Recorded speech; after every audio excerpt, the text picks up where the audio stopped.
Beliau Habib Abdullah bin Alawi Al-Haddad itu seorang mujaddid. Diakui seorang mujaddid. Bahkan Kiai Maimun Zubair dalam kitab beliau yang berjudul Al-Ulama'ul Mujaddidun, beliau juga menyebutkan di kurun ke-11 mujaddid umat Nabi Muhammad SAW di alam dunia ini adalah Habib Abdullah bin Alawi Al-Haddad. Mujaddid itu siapa, Habib? Mujaddid itu adalah ulama yang Allah kirim kepada umat yang munculnya 100 tahun sekali. Setiap 100 tahun sekali umat Nabi Muhammad SAW itu ada mujaddid-mujaddid yang beliau itu menjadikan agama ini orisinil sesuai dengan zaman Nabi, tapi tetap dengan bahasa lisan orang zaman sekarang. Ini nanti mau saya suruh qasidah, masih sini. Jadi mujaddid itu adalah orang yang akan menjadikan agama ini orisinil sebagaimana zaman Nabi Muhammad, namun sesuai dengan bahasa orang yang ada di zaman sekarang. Atau maju lah, biar social distancing. Itulah mujaddid dan akan menafikan atau melawan berbagai macam pemahaman yang sesat. Itulah tugasnya seorang mujaddid seperti itu. Dan beliau ini 100 tahun sekali munculnya mujaddid ini, diantaranya di kurun ke-11 adalah Al-Imam Al-Habib Abdullah bin Alawi Al-Haddad. Nah beliau Habib Abdullah Al-Haddad itu lahir di kota Tahrim. Tahrim dari pasangan suami istri yang soleh dan solehah. Ayahnya bernama Habib Alawi bin Muhammad Al-Haddad, ibunya bernama Syarifah Salma.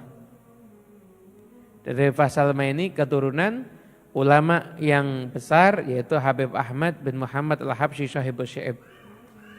Jadi beliau itu ayahnya marganya Al-Haddad, ibunya itu marganya Al-Habsyi. Al-Habsyi. Jadi kalangan Habib itu kan ada marga-marga ya. Marga. Beliau lahir dari kecil, beliau itu sudah kelihatan kalau nampak ini orang pilihan. Dari mulai kecilnya. Kenapa? Karena ujiannya dari kecil itu udah ujiannya orang-orang dewasa. Yang namanya bayi itu kan tradisi mungkin di mana-mana ini ya. Bayi itu kan biasanya dibungkus pakai kain ya. Bahasa Jawanya dibelebet. Bahasa Indonesianya apa?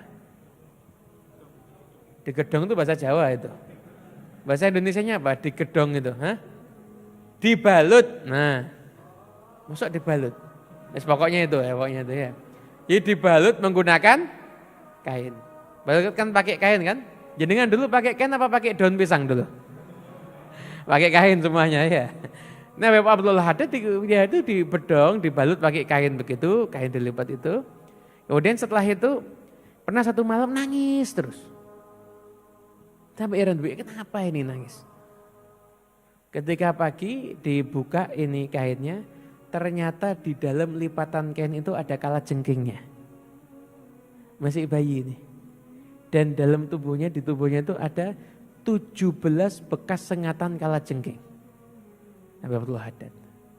Jadi kecilnya aja ujiannya udah ujian yang luar biasa.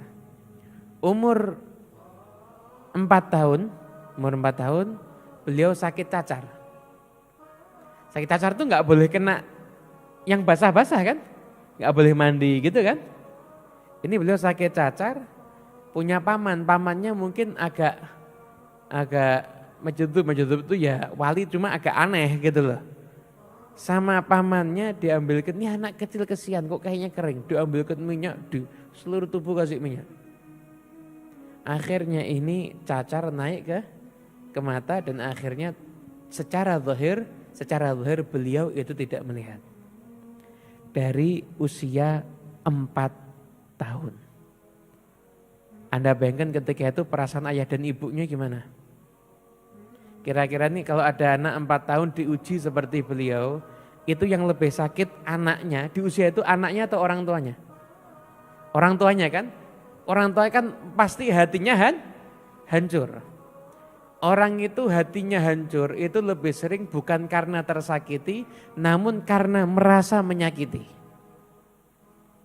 Yang sering menjadikan orang tuh hatinya hancur tuh bukan karena tersakiti namun merasa menyakiti. Makanya nanti orang-orang yang tobat minta ampun kepada Allah Subhanahu wa taala, itu nanti setan akan masuk kepada orang itu seraya mengatakan tobatmu enggak diterima. Kenapa? Dia dibuat kamu tuh sudah menyakiti Allah, kamu enggak akan diterima begitu. Makanya nanti akan ada dua golongan yang sama-sama enggak benar. Yang satu putus asa daripada rahmat Allah, yang satu berhayal rahmat Allah tapi enggak pernah nyari. Yang satu maksiat tapi putus asa, enggak mungkin diampuni lagi, terlalu banyak dosa saya udah terlalu sering begini. Putus asa dari rahmat Allah. Yang satunya lagi maksiat tapi insya Allah saya akan mendapatkan rahmat Allah Ta'ala. Jadi santri isinya tidur aja, tapi kalau ditanya insya Allah futuhal arifin nanti insya Allah. Yang namanya di dunia yang namanya orang pengen kenyang itu harus makan. Pengen hilang hausnya ya harus minum. Lah kalau ada orang berhayal, saya insya Allah sebentar lagi akan kenyang, tapi nggak mau makan. Ini kan berarti orang perlu diperiksakan ini. Ini kan berarti orang agak aneh ya kan? Berarti orang ini perlu diperiksakan, ini berarti orang agak aneh ini. Nah, itulah yang terjadi di dalam kehidupan Habib Abdullah Al-Haddad. Namun beliau ternyata kekurangan secara zahir yang terjadi pada diri beliau itu tidak pernah membuat beliau itu mengeluh. Enggak pernah beliau itu mengeluh. Bahkan beliau itu tetap beristihad untuk mempelajari ilmu agama sampai akhirnya beliau menghafalkan Quran ketika masih usia kecil. Beliau itu selesai belajar Quran, ini usia kecil ini, selesai belajar Quran, beliau itu bersama salah satu sahabatnya, itu berkeliling di masjid yang ada di masjid-masjid Tarim, total salatnya beliau keliling ke masjid-masjid itu totalnya bisa sampai ke angka 100 rakaat atau 200 rakaat. Itu wiritannya setiap hari habis dari belajar, keliling masjid ini salat sekian rakaat, ini sekian rakaat, sampai akhirnya total sholatnya 100 atau 200 rakaat. Nah, beliau lakukan itu untuk apa? Ngapain kok ibadah sebanyak itu? Beliau pernah ditanya dan dikatakan dalam kitab yang saya kaji ini, beliau melakukan itu semuanya karena bersyukur kepada Allah Subhanahu wa taala. Anda bayangkan, dari umur bayi disengat kalajengking, umur 4 tahun buta, usia kecil sholatnya 100 rakaat, syukur kepada Allah Subhanahu wa taala. Enggak pernah ada ngeluh tuh, enggak pernah. Enggak pernah ada beliau doa, ya Allah sembuhkan saya, enggak pernah. Beliau syukur kepada Allah Ta'ala sekalipun dalam keadaan secara zahir enggak melihat, namun bisa menghafalkan Quran, bisa mengkaji ilmu. Syukurnya setiap hari sholat 200 rakaat. Itu Habib Abdullah bin Alawi Haddad. Ini kira-kira kalau ibadahnya kayak begini jadi orang besar, pantas apa enggak pantas? Pantas ya. Syukur sama Allah. Anda bayangin, jadi beliau tuh punya prinsip lihat nikmat Allah,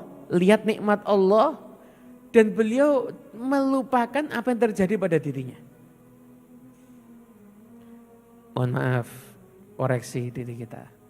Kita itu lebih sering mengingat nikmat Allah atau mengingat ujian. Kalau ada orang jahat sama kita, itu kita inget-inget terus kejahatannya. Benar apa enggak? Benar kan? Nah, kalau ada orang jahat sama kita, itu kejahatannya kita inget-inget terus. Wah, sampai kapan tuh mesti kita ingat.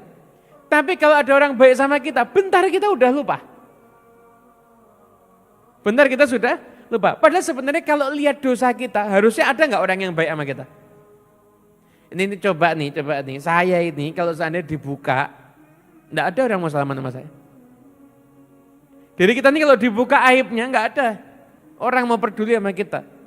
Kalau isi hati kita, cuma isi hati kita itu bisa di-share, dilihat di channel tertentu. Kira-kira ada orang mau husnudon sama kita apa enggak? Ada enggak? Enggak ada.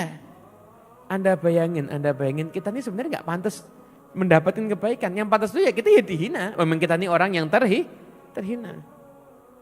Kita ini pantasnya itu mendapatkan hinaan. Tapi ini beliau itu tidak mau mengingat yang tidak enak. Yang beliau ingat adalah yang nikmat. Itulah thariqahnya Habib Abdullah bin Alawi Al-Haddad.